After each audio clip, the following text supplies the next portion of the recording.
in that group, you'll find that once you create a good relationship with the government agencies, they will also be able to contribute to what you are doing in a positive way.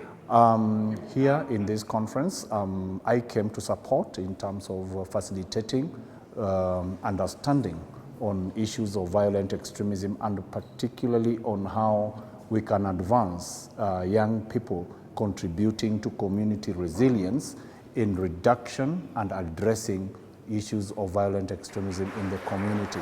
And I really appreciate the effort put together by Young Women Christian Association and National Council of Churches of Kenya and Supreme Council of Kenya Muslims in mobilizing and equipping young people to advance culture of tolerance, advance culture of respect, and advance culture of constructive engagement towards solution finding to issues that affect us. Issues of violent extremism in its normal sense is not a foreign phenomena.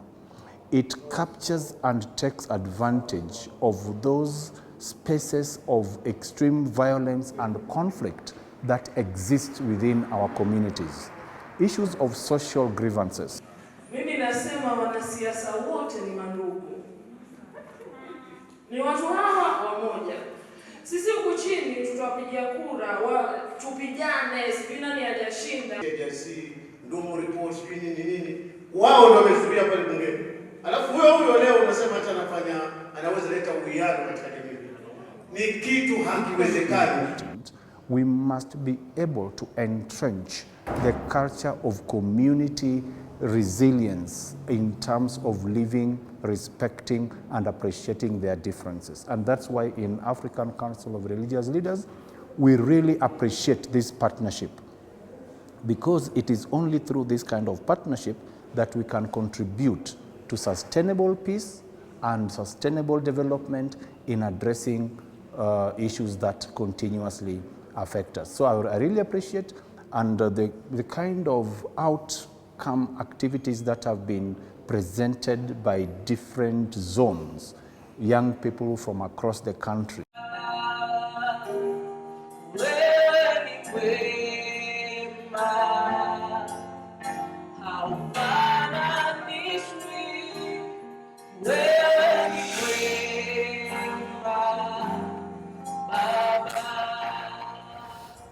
Now, the main event here, it's a national event bringing together all the 47 counties to promote resilience and more so prevent violent extremism.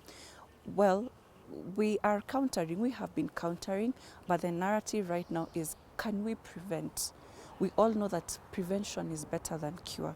So our mantra is, let us prevent violent extremism, because it's easier to work on such processes rather than actually curing. So basically that is why we are here, and we are grateful. I'm grateful for the NCCK, I'm grateful for Ywca, because when we bring like-minded individuals from all the 47 counties, with a major emphasis of Coast Region, Kisumu Nyanza region, if I may say, the Western region, and Nairobi region, because those have been hotbeds for terrorism and terrorist attacks and everything in the scope of violent extremism and radicalization. And when we have been brought together, we are able to exchange ideas and see how best can we prevent these issues.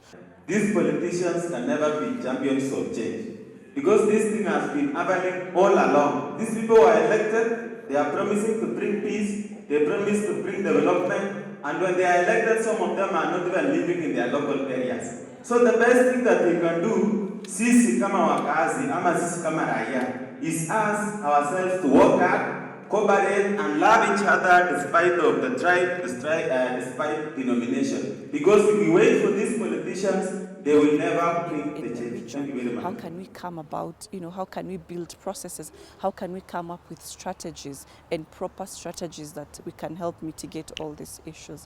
So I'm honestly very grateful, and it's my desire and my sincere hope that we are going to come together.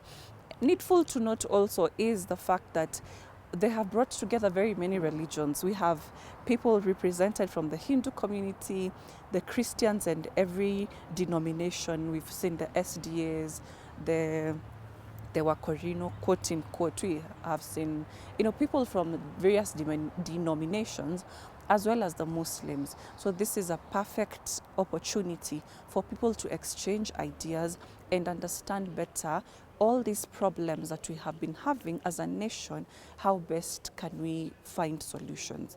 Because I feel the youth are almost getting tired of discussing the same issues over and over again.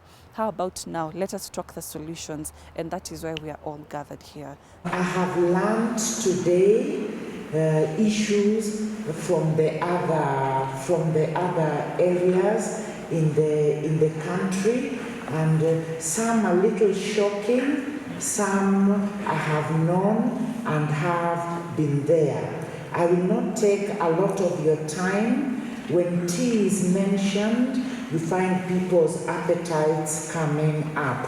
I only want to urge everybody in this room, it's not enough to know the issues. It's not enough to talk about the issues. It's time to take them to the next level.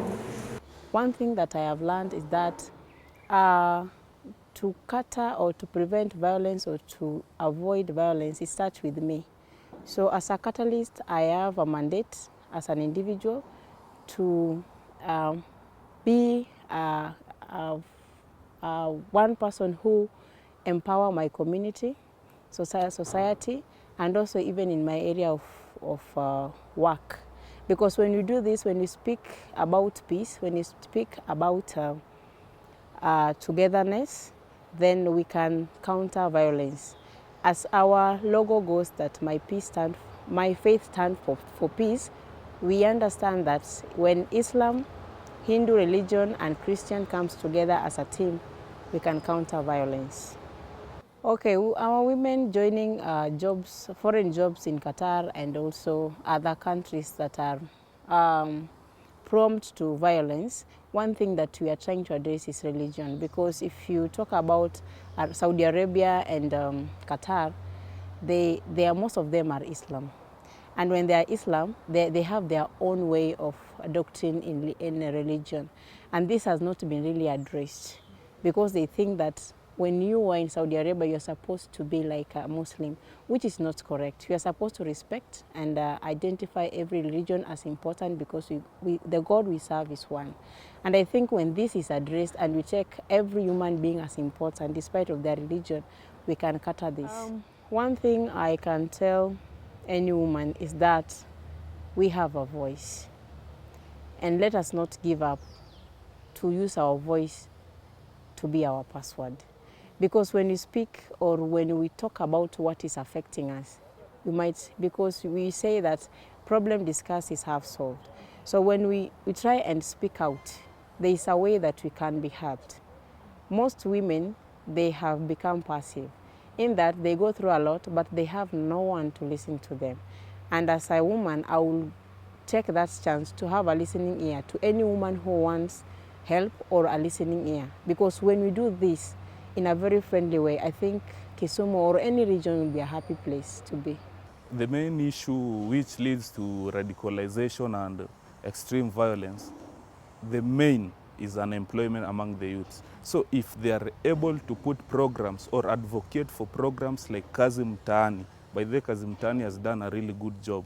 Nowadays there are low crime rates in the Eastlands, and the youth unemployment makes youths very vulnerable to violence extremism.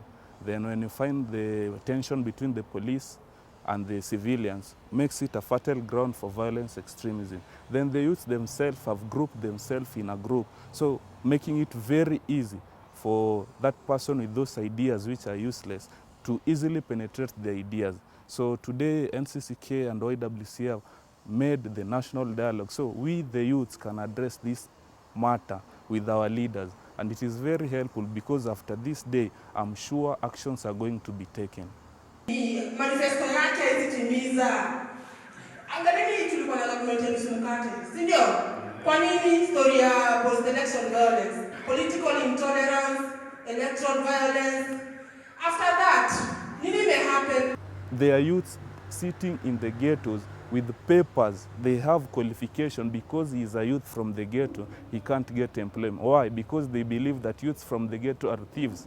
These are some of the things that we should educate the youth, and we should tell the government to stop, because we are suffering. That's why if a youth gets an opportunity of going for Al-Shabaab or anything else that will earn him a little cash, 50,000 to a youth of 25 years, that is miracle money. And he won't even hesitate to do whatever he will be asked to do, because he has never seen such a kind of money. So basically what I'm saying is the government, NCCK, YWCA, the government, they're supposed to advocate and give us these opportunities. I'm sure when we start from that place, everything else will be sorted.